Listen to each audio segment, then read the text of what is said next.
সালামু আলাইকুম গাইস, কেমন আছেন সবাই? আলহামদুলিল্লাহ আমি অনেক ভালো আছি।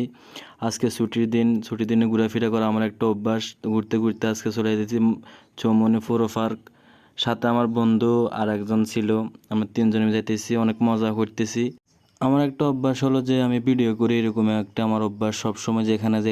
অবশ্যই আমরা চলে আসলাম চৌমনি পুরো পার্কে। আমার বন্ধু টাকা দিতেছে, টাকা দেওয়ার পর আমরা এখন গেটে যাব। গেটে আমি বলছি যে তুই টাকা দে, আমি টিকিট কাটবো। আমি 10 টাকা দিয়ে 3টে টিকিট কাটলাম, 30 টাকা দিয়ে 10 টাকা করে।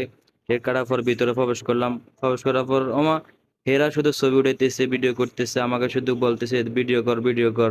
আমি শুধু ভিডিও করতেছি। আমি কিন্তু রাগ করছি। পরে আমার বন্ধু আমাকে রাগ ভাঙানোর জন্য বলতেছে, আয় তোর সাথে একটা ভিডিও করি।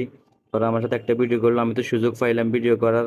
আমিও ভিডিও করতেছি, আরো সাথে জন্য বলতেছি যে আপনি ভিডিও করেন শুধু আমাদের। এদিকে আমি তো সুযোগ পাই শুধু নিজে নিজে একা একা ভিডিও করতেছি। আমি নিজের একা একা ভিডিও করা শেষ